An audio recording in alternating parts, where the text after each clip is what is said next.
Now in this next set of videos, we'll be comparing the office of president, vice president and governor on the basis of these 5 parameters as you are seeing on the screen. One is qualification, re-election, oath affirmation, terms of office and conditions of office. Okay, so let's quickly start. We have done about the election of president, vice president and the recent elections also, detail mein president ka, and appointment of governor. Now that you understand about this broad structure, now it will be easier for us to go for these parameters for the comparison. So the first heading that we'll be doing is the qualification, eligibility and non-eligibility. So qualification, and then we will do it for president, vice president and governor. Now talking about the qualification for president, agar hum baat kare, that what are the qualifications required for the election of president. The article that we'll cover here is article number 58. So let's first see article number 58 because I do give you all the articles. It says qualification for election as president. So what are the qualifications it is telling? No person shall be eligible for election as president unless he is a citizen of India, completed the age of 35 years and qualified for election as member of House of People, which is Lok Sabha. So basically 3 criteria first of all are given for the election. So let's write it also so that you have it in the form of a comprehensive note.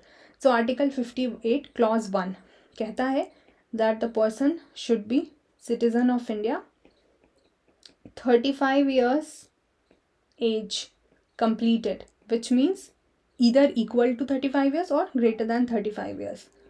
ठीक है?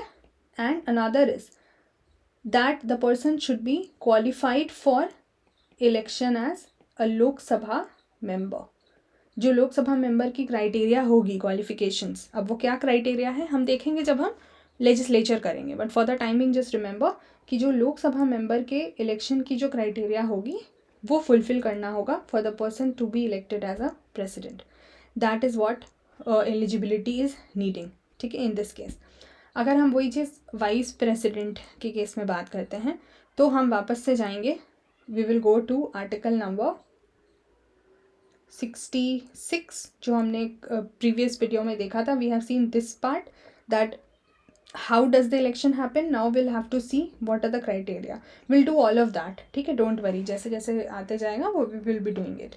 Firstly अभी आप देखोगे कि eligibility में क्या क्या चीज़ें मेंशन है. Citizen of India, completed the age of 35 years which are same for both president, vice president and qualified for election as a member of council of state क्योंकि the person holds office as the chairman of Rajya Sabha, so that is pretty obvious. So with this we'll be doing clause 1 also. 3 भी हमने अभी कर लिया. सो अगर हम vice president के case में लिखें so it is your article number 66 noted down. So 66 clause 3 और यहाँ पे भी क्या है, citizen of India, the same 35 years of age, same and qualified to be elected as Rajya Sabha member. This is difference. ठीक है, तो प्रेसिडेंट और वाइस प्रेसिडेंट के केस में 2 criterias are same, 1 is different. Going ahead with the governor. Governor के लिए अगर हम बात करें तो हमें जो आर्टिकल देखना है that is going to be article 157 because the governor is not elected rather appointed. So what are the qualifications for appointment? No person shall be eligible for appointment as governor unless he is a citizen of India and has completed the age of 35 years. As simple as that. Only 2 conditions are there. क्योंकि इसमें कोई Lok Sabha Rajya Sabha member की बात ही नहीं है because हम central level पे देख ही नहीं रहे हैं. We are doing it from the state level. So यहाँ पे जो सिमिलैरिटी है वो है, firstly it is given in article 57 that you remember and secondly citizen of India and 35 years. So these 2 criteria are same, citizen of India and age, for all of these 3. I hope you are very much clear with this. I'm trying to take it slow so that things are just there in your head and I'm trying to combine the 3 topics so that you do not find any confusion here. चलिए, ये तो कहता है eligibility की these criteria if fulfilled the person will become the president, vice president or will be appointed as the governor. What about the non-eligibility? वो भी हमें देखना है. सो अगर हम नॉन एलिजिबिलिटी की बात करते हैं तो हियर आर्टिकल 58 का ही clause 2, let's see for president 58 का क्लॉज 2 क्या कहता है. सो 58 का क्लॉज 1 हमने देख लिया. 2 कहता है a person shall not be eligible for election as president if he holds any office of profit. Okay, so holding any office of profit either under government of India or government of state or any other local or other authority which are under the control of the government. In short, I will say office of profit. ठीक है. So इन eligibility की बात हो रही है. इन eligibility कब होगी? Qualifications में तो बोथ आ जाएगा ना, एलिजिबिलिटी एंड नॉन एलिजिबिलिटी. तो यहाँ पे ये कब होगा? अगर वो ऑफिस ऑफ प्रॉफिट होल्ड करते हैं. So they require not to hold any office of profit either under government of India और गवर्नमेंट ऑफ स्टेट और लोकल अथॉरिटी और any authority under control of government. Right, this is the ineligibility जो है वो दिया हुआ है. अच्छा, इसके साथ there is an explanation given before we go ahead. Let's, ये हो गया. अब ये एक्सप्लेनेशन देखिए क्या कहता है. ये एक्सप्लेनेशन कहता है that for the purpose of this article which means election, this article is dealing with election of president. So only for the purpose of this article a person shall not be deemed to hold any office of profit, which means the person is not considered to be holding any office of profit if the person is a president, vice president or governor of any state or minister of either union or state. ये 5 conditions हैं. ठीक है. What are these 5 conditions? That because we are telling that a person should not hold any office of profit, but for these 5 offices, the holding these 5 offices will not amount to office of profit. What are these 5 offices? Let's say there is a person already as a president और वो दोबारा elect होना चाहता है. Already as a person elected as a president तो definitely वो उस tenure पे तो काउंट नहीं होगा, नेक्स्ट के लिए होगा, बट ऑफिस ऑफ प्रॉफिट नहीं काउंट होगा. If a person is already a vice president and wants to contest the election for president, तो ऐसा नहीं है कि हम उसमें ऑफिस ऑफ प्रॉफिट मानेंगे. If a person is a governor and wants to become a president, if a person is a union और state minister and wants to become president. So in any of these 5 cases, president, vice president, governor, minister of union and minister of state, 5 cases में if the person is holding any of these 5 offices, that will not called as office of profit. इसके अलावा अगर वो और कोई भी ऐसा फ़ायदा ले रहे हैं तो वो ऑफिस ऑफ प्रॉफिट कहलाएगा. ठीक है. सो यहाँ पे you had the exceptions और in the form of explanation, so look for it. अभी आपको वैसे मैंने बता ही दिया explanation कि not office of profit किस किस केस में काउंट होगा. प्रेसिडेंट के केस में, वाइस प्रेसिडेंट के केस में, गवर्नर के केस में और यूनियन या स्टेट मिनिस्टर के केस में. Right, these are the 2 major things you will remember. Moving on, अगर हम वाइस प्रेसिडेंट पे बात करते हैं, सो वाइस प्रेसिडेंट के लिए again will go back to this article number 66. Now with this, so article number 58 is completed. So will have to keep marking, sorry, yeah this is done. Reelection पे हम अभी थोड़ी देर में आएंगे, terms and all of that भी हम थोड़ी देर में आएंगे, अभी हमने नहीं करा है. Let's go to the vice president. Vice president के केस में हमने ये 2 कर लिया. Let's see number 2. It says the vice president shall not be a member of either house of parliament. अच्छा, ये भी एक कंडीशन है कि वो क्या नहीं होने चाहिए, but I think this will do in some other time because will have to do it for the president also. We'll prefer to do this part in the conditions of office. Okay, I have a separate section, उस पर हम अभी बात करते हैं. अभी हम आते हैं ऑफिस ऑफ प्रॉफिट वाले पॉइंट पे, जहाँ पे ये बोला जा रहा है a person shall not be eligible for election of vice president if he holds any office of profit. The same conditions, government of India, state or local or any other authority. And if a person is already a president, vice president, governor or any minister, वो office of profit में नहीं count होगा. So the same thing. So there is no point going in this in detail because we have done the same. तो ये मैं आपको यहाँ पे लिख दूँ same points, बस आर्टिकल डिफरेंट है. सो कौन सा आर्टिकल है?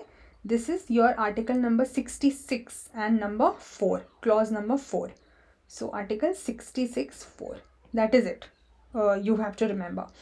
Moving on to governor. अच्छा, गवर्नर के केस में ऐसा कुछ इसलिए अभी हम नहीं बात कर रहे हैं. वाई? लेट्स सी गवर्नर वाला जहाँ पे सेक्शन था, उसके बाद ये इन्होंने सीधे conditions of office, oath affirmation, है ना, discharge of function, powers etcetera etcetera, और यहाँ टर्म्स, इन पे बात करी है. For the reason that the governor is an appointed person, not elected.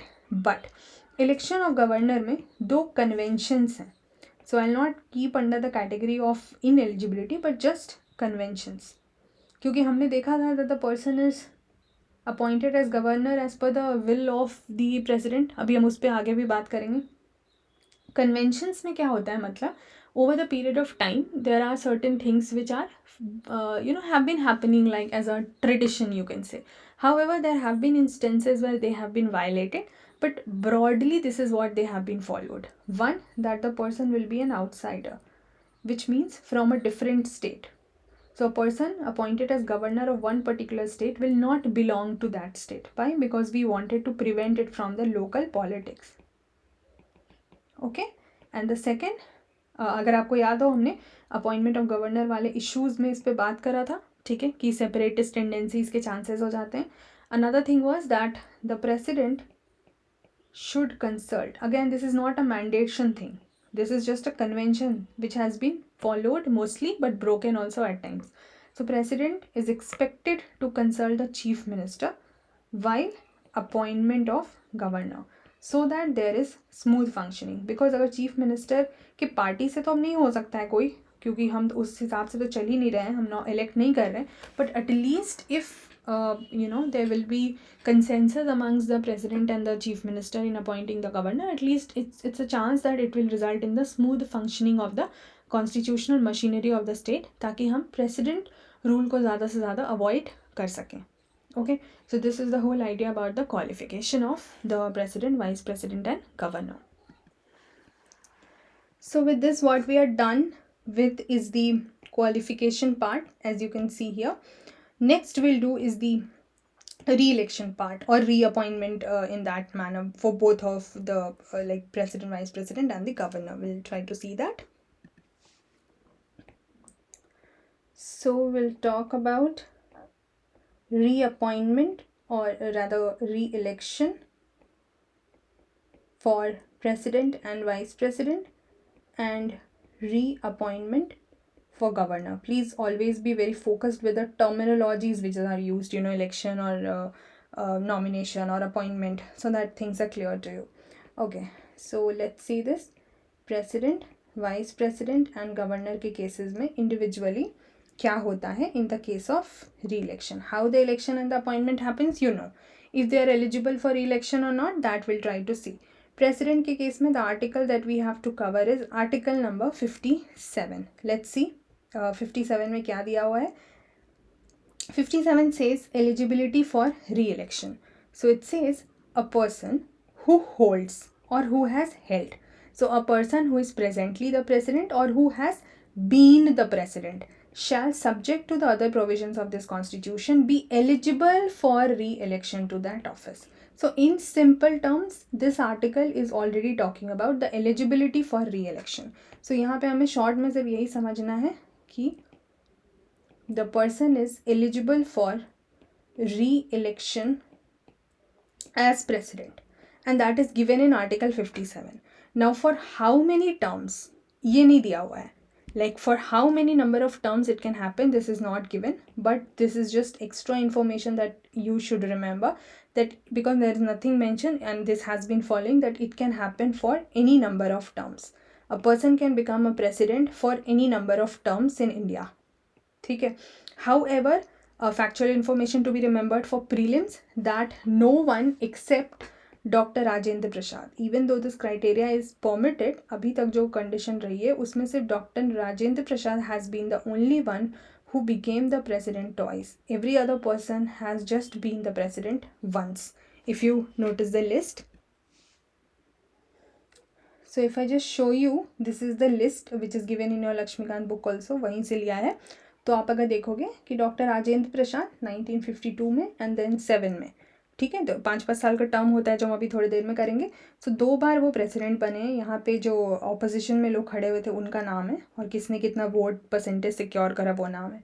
But apart from that अगर आप देखें, एंड नाउ 2017 में you will add 2022, you have president Draupadi Murmu, but still you will see that only once the names are there. For example, Dr. S. Radhakrishnan, Dr. Zakir Hussain, V.V. Giri, Fakhruddin Ali Ahmed, N. Sanjeeva Reddy, Gyani Zail Singh, R. Venkataraman, Dr. Shankar Dayal Sharma, K. R. Narayanan, Dr. APJ Abdul Kalam, Mrs. Pratibha Patil, Pranab Mukherjee, Ramnath Kovind, and now President Draupadi Murmu.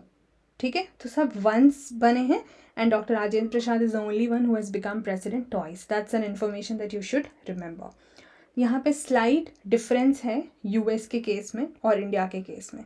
India के case में the person can be elected reelected as president for any number of terms. उन्होंने अपना एक term जो कि 5 साल का होता है, ठीक है, उसको कंप्लीट कर लिया, फिर बने, फिर ऐसा हो सकता है.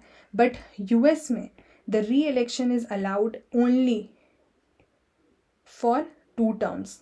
उनका 4 years का टर्म हुआ तो एक बार में जो बने फिर दोबारा अगर बने, so only for 2 terms that is allowed. तीसरे टर्म में the president has to change, but here it is allowed in India.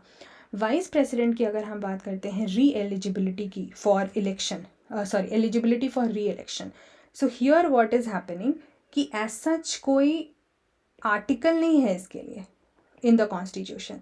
There is no specific provision in the constitution जहाँ पे ये स्पेसिफिकली बोला जा रहा है, like in the case of president, की reelection is allowed. Despite of that it has been noticed that yes reelection and that too for any number of terms is allowed because हमने एक example देखा है doctor S, अभी मैं आपको list दिखाऊंगी, S Radha Krishnan का, who was elected twice.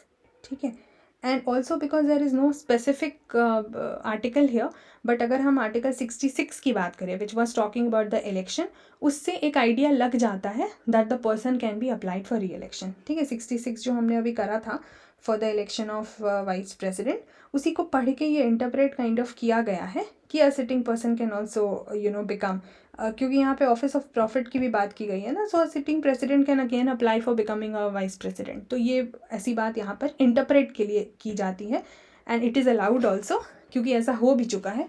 But specific provision की अगर हम बात करें, so it is not given in the constitution. If you just notice this list which is giving you the election for the vice president, you will again see कि Dr. S. Radhakrishnan for the first 2 tenures, like Dr. Rajendra Prasad in the case of president, ये 2 बार बने. उसके अलावा once we have seen the vice president like Dr. Zakir Hussain, V.V. Giri, G.S. Pathak, B.D. Jatti, M. Hidyatullah, R. Venkataraman, Dr. Shankar Dayal Sharma, K. R. Narayanan, Krishnakant, B.S. Shekhawat, Mohammad Hamid Ansari. Mohammad Hamid Ansari also has been elected twice. ठीक है, and Dr.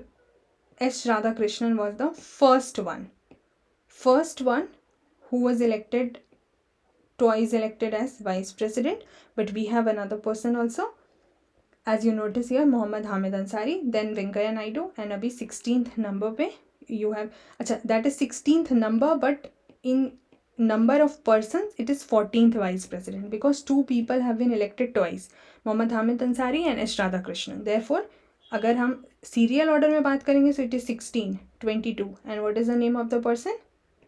Jagdeep Dhankhar. But अगर आप number of people में बात करेंगे so he is the 14th vice president of India because 2 people were elected twice. I hope this data is also clear to you. Okay.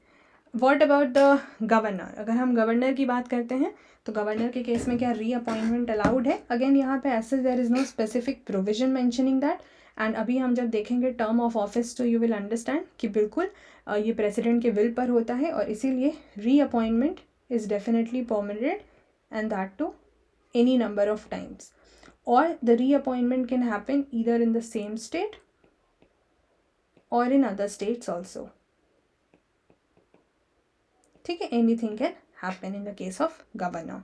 So the second condition also we have compared. Qualification हो गया, reelection हो गया. Now let's talk about the oath and affirmation. I am trying to go very slow, hope things are very very clear to you. ये भी आपको बहुत अच्छे से अभी याद रखना है. ओथ एंड एफर्मेशन की हम बात करते हैं.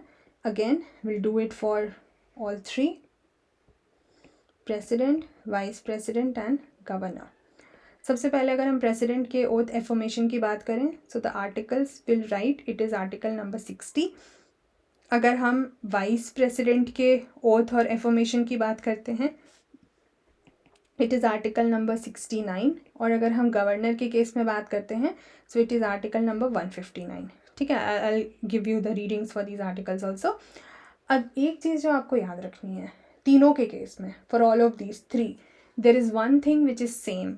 The form of oath or affirmation are given in these articles. I'll show you now. Form means कि किस फॉर्मेट में वो ओथ या अफर्मेशन होगा, वो इन्हीं आर्टिकल्स में दिया हुआ है. अदरवाइज क्या होता है, इफ़ यू रिमेंबर जब हमने शेड्यूल्स करे थे, schedules of the constitution, so the third schedule of the constitution deals with the oath and affirmations. अब वो किस किस केसेस में था, I just show you for that matter.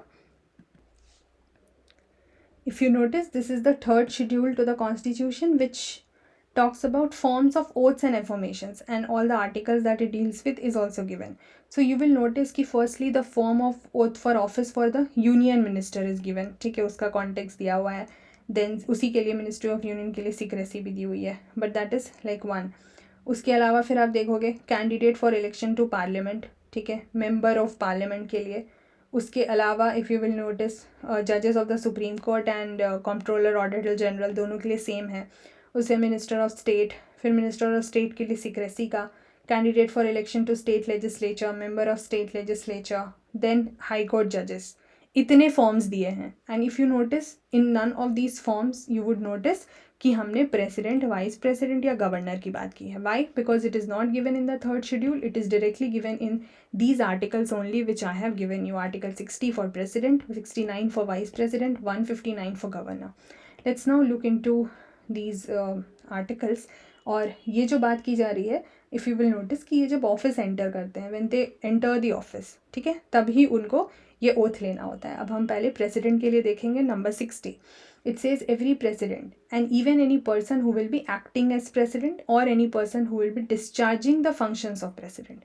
Now what is the difference between acting president and discharging functions? We will see the difference जब हम vacancy की बात करेंगे, vacancy in the office. वो एक अलग टॉपिक है, उस पर हम आगे बात करेंगे, ठीक है. But any person who is the president or acting as president or discharging the function before entering the office will have to make and subscribe in the presence of Chief Justice of India. Now this will write because it is different for all three. Okay, कि इनके presence में करेंगे, इसको हम अभी थोड़ी देर में देखते हैं. But the oath and affirmation in this form, this is the form which is given here only, and it says IAB, जो नाम होगा, do swear in the name of God or do solemnly affirm for somebody who does not believe in God that I will faithfully execute the office of president. तो जो content है, the content of oath is talking about the execution of faithfully executing the office or discharging function, and best of my ability में I will preserve, protect and defend the constitution and law and devote myself to service and well-being of the people of India. तो अगर हमें इसको लिखना है, जो differences होंगे, ठीक है, similarity क्या है? This is a similarity that all the forms are given in the articles only. Second similarity is definitely that they have to take this oath affirmation before entering the office, and any person who is acting or discharging function also will do that. But what are the differences? The difference firstly is in the differences are in the content and then who administers the oath, कि कौन शपथ दिला रहा है. तो contents में सबसे पहले प्रेसिडेंट के केस में क्या है, हमने देखा faithful discharge of function. Then another is protect, preserve and defend the constitution law. Because of the space scarcity, so that I fit in one place, I am writing just the keywords. If you notice, आप यहाँ से लिख लेना preserve, protect and defend, right? You will definitely have to read the article also. Protect, preserve and defend the constitution and law. And the third content is devote and service and well being of people. ये 3 content दिया हुआ है। अभी who administers हम उस पर नहीं आएंगे, let's just focus on the differences in the contents for president, vice president and governor. अब आते हैं वाइस प्रेसिडेंट के केस में आर्टिकल 69 पे, ठीक है, 69। So again you can see here the form is given and the same thing, every person vice president या entering upon office, इनके केस में जो एडमिनिस्ट्रेटिंग अथॉरिटी हैं वो ये हैं। यहाँ पर क्या है इनका, bear true faith and allegiance to the constitution by law and faithfully discharge the duty upon which I am about to enter. So if you notice, ये जो faithful discharge of duty या function है ये तो same है for vice president, बस ये 2 नहीं लिखा हुआ है। उनके अलावा एक ये सेम एज प्रेसिडेंट है, बट इसके अलावा एक और चीज़ है जो वाइस प्रेसिडेंट के केस में है। So only 2 things are there. One is this one, faithful discharge of function. Another is true faith and allegiance to constitution. ठीक है, वाइस प्रेसिडेंट के केस में इतना है। गवर्नर के केस में आते हैं 159। 159 again if you see, every governor and person discharging the functions of governor before entering office make and subscribe in the presence of। तो यहाँ पे जो ये एडमिनिस्ट्रेटिंग अथॉरिटी हैं इनको हम देखेंगे थोड़ी देर में। फॉर्म यहाँ पे दिया हुआ है and faithfully execute the office और डिस्चार्ज द फंक्शन, स्टेट का नाम लेना होगा, and to the best of my ability preserve, protect, defend the constitution law and devote my self to the service of well being of the people of the that particular state. ठीक है, president के case में वो country हो जाएगा, यहाँ पे state हो जाएगा। But if you notice the 3 conditions जो प्रेसिडेंट के केस में है वो same, all 3 conditions same as president. Faithful discharge of function, preserve, protect, defend constitution and law, devote to service and well-being of the people of that state. Another point of difference that is marked is the administering authority, है ना, who administers this oath or affirmation, who administers, ये शपथ कौन दिलाते हैं। President के case में हम आपको मैंने मार्क करा दिया है, so that is administered by Chief Justice of India. If the Chief Justice is absent, so if Chief Justice is absent, that is done by senior most Supreme Court judge. Governor के case में पहले हम देख लें तो that is administered by high court chief justice, क्योंकि यहाँ पे चीफ जस्टिस ऑफ इंडिया है तो यहाँ पे उस स्टेट के हाई कोर्ट के चीफ जस्टिस होंगे। And if absent the same thing, senior most high court जज। ठीक है, ये क्लियर होना चाहिए। What about the vice president, article हमको पता ही है, हमें आर्टिकल 69 पे जाना है and I will just show you that यहाँ पे क्या होता है। Administrating authority is the president, so the person has to subscribe before the president. यहाँ जस्टिस नहीं होंगे, यहाँ प्रेसिडेंट होंगे। ठीक है, and if president is not available then someone appointed by the president. ठीक है, और before someone appointed by the president. So now let's see article 60, 69 and 159. 69 है तो ये देख लेते हैं। वाइस प्रेसिडेंट के लिए प्रेसिडेंट और some person appointed by him in that behalf, उनके सामने उनको ओथ लेना है। अगर हम यही चीज़ प्रेसिडेंट के लिए बोलें तो चीफ जस्टिस ऑफ इंडिया के सामने, and if the chief justice is absent senior most जज ऑफ सुप्रीम कोर्ट। और गवर्नर के केस में किसके सामने, chief justice of high court के सामने, and if the person is absent then senior most जज of the high court. So this is the whole thing about oath affirmation, similarity and the 2 major differences of the content and who is the administrating authority. चलिए, oath affirmation हो गया है। Next will do is the terms of office. Terms of office, terms of office for president, vice president and governor. यहाँ पे जो article cover होगा वो है 56, यहाँ पे जो आर्टिकल कवर है वो है 156, और अगर हम बात करते हैं वाइस प्रेसिडेंट की, द आर्टिकल का word is 67. That is the first thing that you will remember. Term of office अगर हम 56, पहले मैं आपको कुछ मेजर पॉइंटर्स बता दूं, then will quickly see it from the constitution itself, कि ये 5 साल का टर्म है. ठीक है, जिस डेट पे the person will enter the office of president उससे 5 साल. अगर हम वाइस प्रेसिडेंट के केस में बात करते हैं, यहाँ पे भी 5 साल. ठीक है. अच्छा, this 5 year will continue unless, so there are certain conditions in which this 5 year will not continue. What are those conditions? Firstly, the person resign. So if the person resigns as president, definitely that 5 year will not continue. अब ये resignation किसको address होगा, किसके नाम पे लिखा जाएगा? To the vice president. अगर vice president को resign करना है, so the resignation will be addressed to the president. Reverse हो जाएगा. President will write a resignation addressed to the vice president. Vice president will resign addressing to the president. Right? That is the first thing. Second thing can happen, अगर resignation खुद नहीं किया और still 5 साल से पहले वो tenure ख़त्म हो रहा है, तो the president can be removed. President के removal के लिए एक term use होता है impeachment. That is not used for others, that is used for president. So this impeachment और इसका जो प्रोसेस है वो दिया हुआ है under article 61. That will do later. That I am not going to do right now. I am just for the timing telling you that removal will happen by the process of impeachment for president. ठीक है. अब क्या दिया हुआ article 61 में कि वो impeachment कैसे होगा, because if you are removing the head of the state, the supreme most person in the country, तो definitely it's not going to be that simple of a process and that will do later. But यहाँ जो condition दी हुई है इस article में, removal एक ही condition है for violation of constitution. That is the only thing which is given, and the process and the manner of this removal will is given in article 61. अच्छा, वाइस प्रेसिडेंट के case में भी if resignation doesn't happen then removal can happen. अब यहाँ जो removal दिया हुआ है वो थोड़ा सा डिफरेंट है. यहाँ पे no formal impeachment is needed. इस तरीके से नो फॉर्मल, जब आप आर्टिकल 61 करेंगे you will come across that no formal impeachment is needed.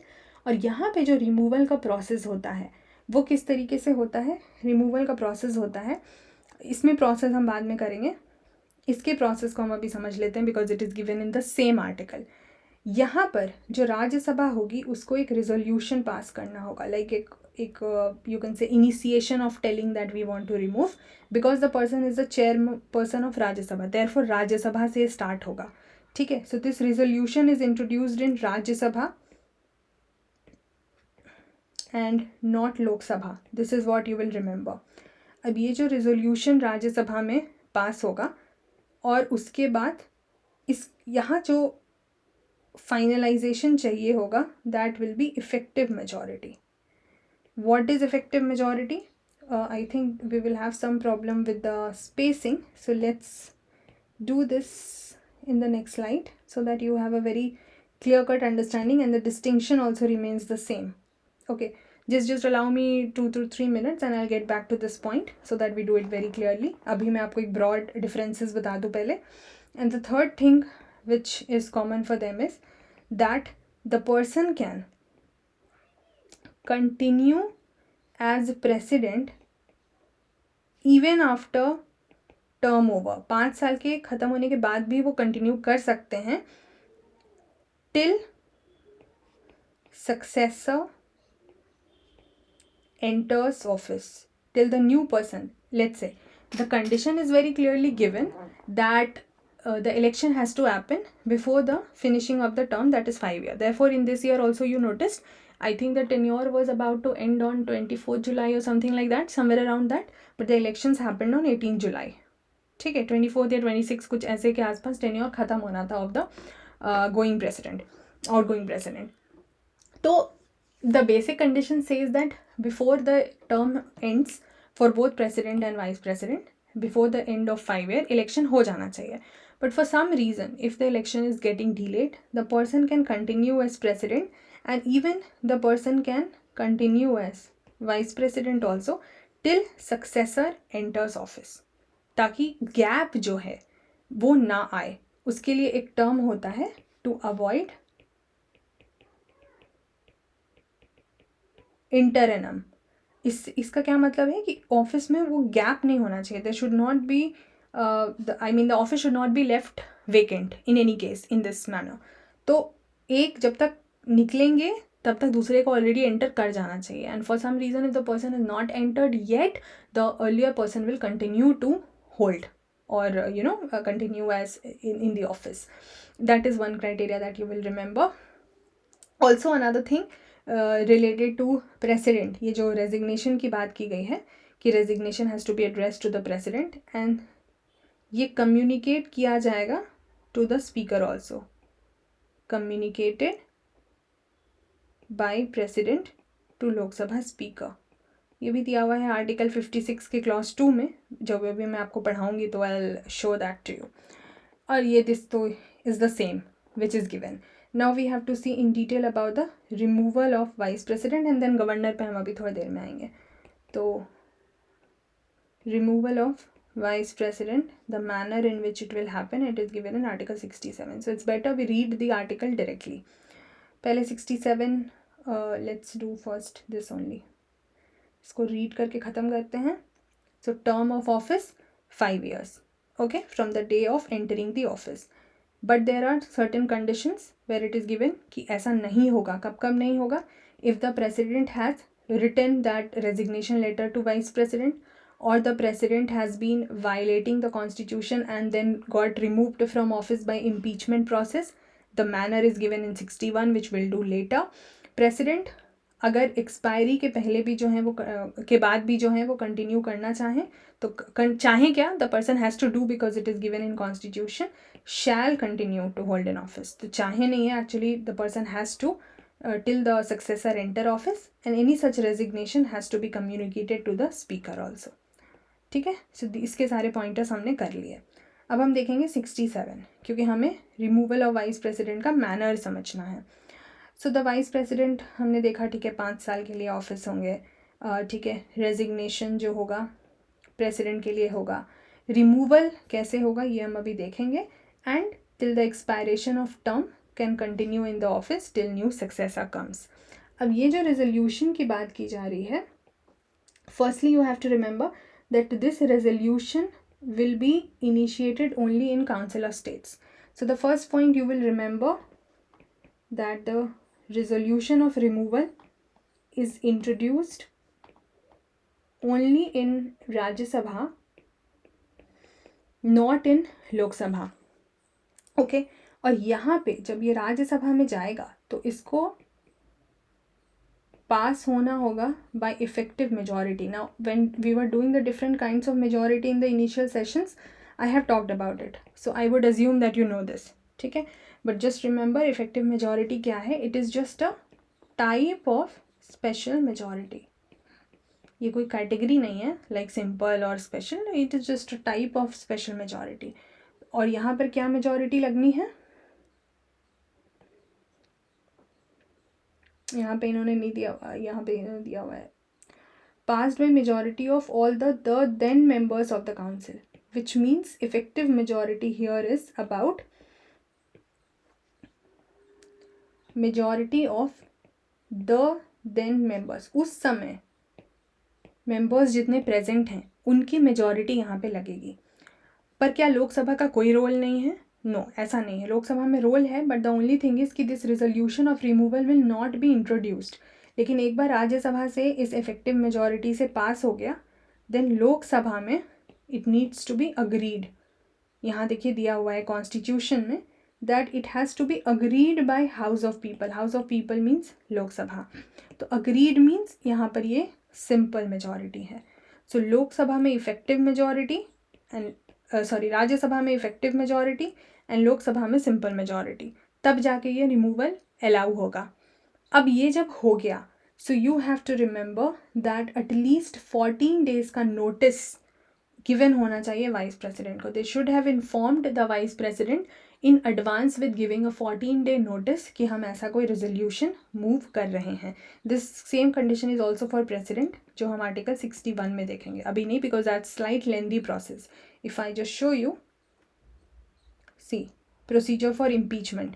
थोड़ा सा लेंदी प्रोसेस है, तो I have a separate section for this, ताकि उससे हम वैकेंसी वाले पॉइंट को भी अच्छे से समझ पाएँ. So I will interlink them. But vice president के लिए these are the criteria that you will have to remember. Apart from all of these criteria, what is that one thing we did?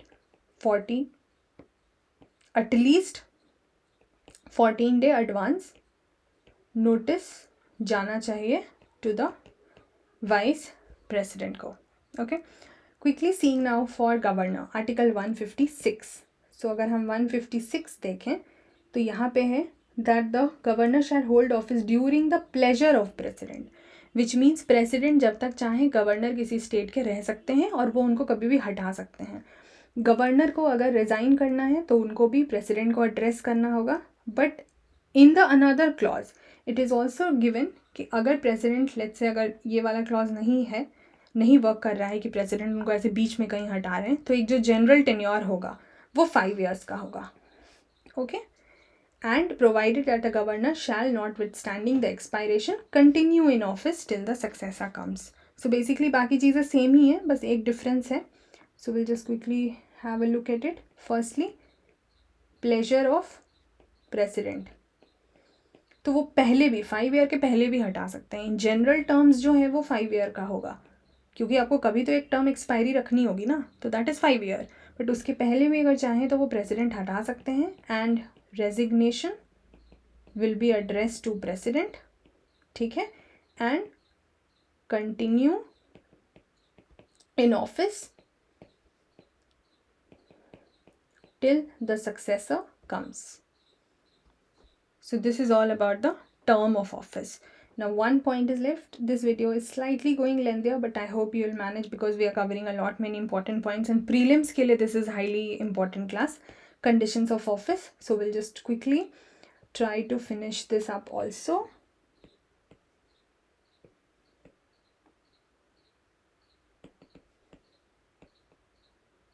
Conditions of office for president, vice president and governor.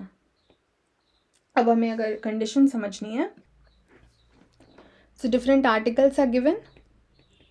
इसके लिए 59, here you have 158 and here you have 66, जिसके कुछ parts हमने देखे थे. Let's quickly go to 59 and see what is given here. Conditions of the president office. It is given, we'll just highlight the important words here. The president shall not be a member of either house of parliament or either house of state legislature. Okay, this is one part. So the first thing that you will write here is that the president is not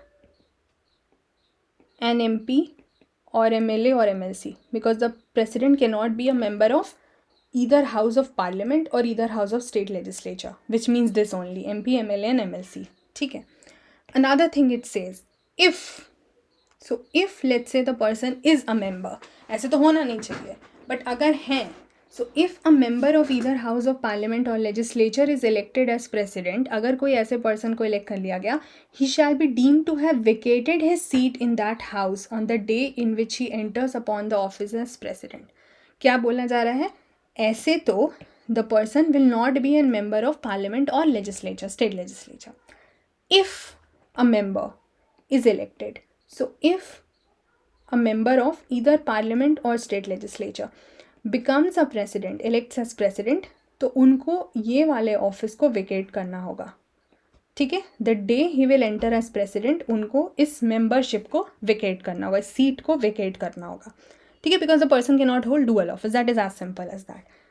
The second thing it says, the president shall not hold any office of profit. Again this is mentioned. Earlier also it was mentioned. Again it is mentioned. तो हम यहाँ पे second conditions लिख लेंगे. No office of profit. ठीक है. Third condition कहता है the president shall be entitled without payment of rent. तो उनको कोई पे नहीं करना है and the person will get official residence. So यहाँ पे official residence, no rent. Apart from that, what the person will get will also get emoluments, allowances and privileges, which are determined by Parliament. Please remember here, which authority is determining the emolument, allowance and privilege? Parliament. So emolument, allowance or privilege is determined by Parliament, definitely by making a law. ठीक है, salary और ये सब जो है वहीं से determine हो जाएगा. And until the provision is made, तो जब तक पार्लियामेंट ऐसा कुछ नहीं बनाती है, such emolument allowance privileges are specified in the second schedule. ये भी आपको मैंने थर्ड शेड्यूल के पहले दिखाया था जब हम स्टार्टिंग में शेड्यूल्स कर रहे थे कि ये जो भी एमोल्यूमेंट्स वगैरह है उसकी डिटेल सेकेंड शेड्यूल में दी गई है. So till the parliament will make a law to determine all of this, because it keeps changing on time ना. सैलरी बढ़ती है, बाकी प्रिविलेजेस बढ़ते हैं, चेंज होते जाता है, बट एक फिक्स्ड जो है स्टार्टिंग से सेकेंड शेड्यूल में दिया हुआ था. And these emoluments and allowances shall not be diminished during term of office. ठीक है, तो these not to be diminished मतलब आप इसको घटा नहीं सकते, बढ़ा सकते हैं, घट नहीं सकता है.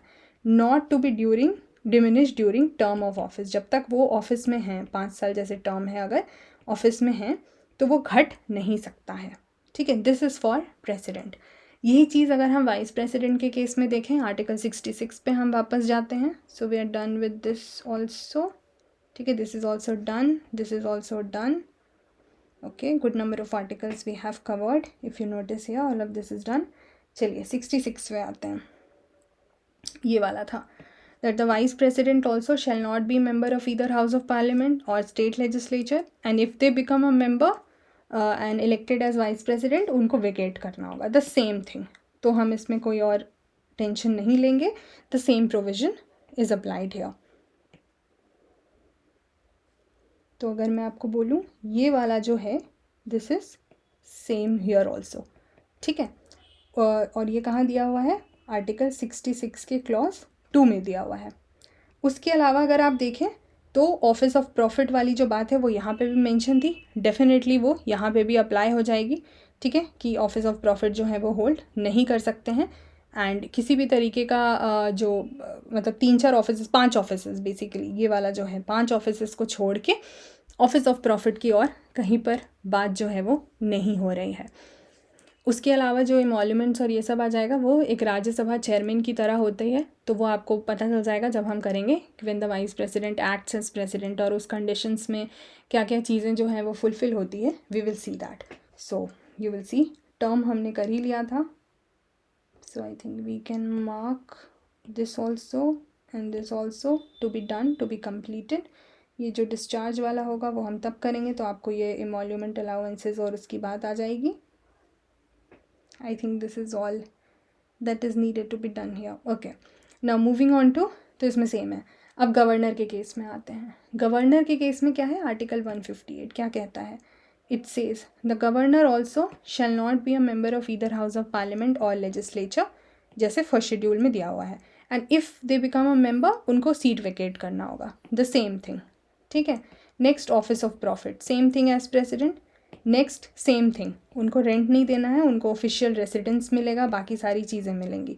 बट यहाँ पे भी that is determined by parliament. तो ये भी याद रखना है, ऐसा नहीं है कि ये प्रेसिडेंट की मेंशन हो रही है. No, it is by parliament only. अच्छा, ये अच्छा, and also the it should not be diminish during the term of office. So this is also same. So only 3A पे हमें फोकस करना है. I will get back to it, but just to write it down, all the 4 are same as president. ठीक है. अब जैसे ये आपको पता है कि इनका जो ऑफिशियल रेसिडेंस ऑफ प्रेसिडेंट होता है, हम उसको क्या बोलते हैं? हम राष्ट्रपति भवन बोलते हैं. And for the governor the official residence is called as Raj Bhavan. That is the only thing. बाकी rest everything is given in the same manner. But because we have seen that the same person can also be appointed governor of a state for more than one state, तो उस case में क्या उनको हर state का से salary मिलेगी? No.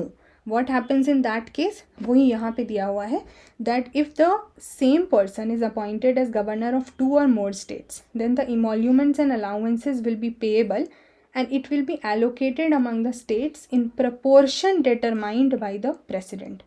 तो अगर सेम पर्सन, तो जस्ट वन कंडीशन यहाँ जो एक्स्ट्रा है, if same person is governor of 2 or more states, so greater than equal to 2 states, then जो भी emoluments allowances है वो shared होते हैं, shared by states. and ये allocation कैसे share होगा?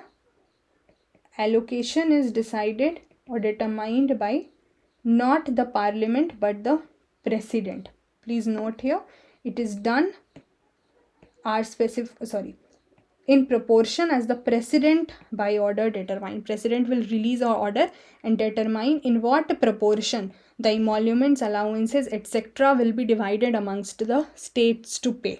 ठीक है, तो ये डिसाइडेड बाई प्रेसिडेंट है. लेकिन जो जनरल केस में गवर्नर अगर वन स्टेट में है तो वहाँ पर it will be determined by parliament. That is same as president. I hope this comparison now is clear to you.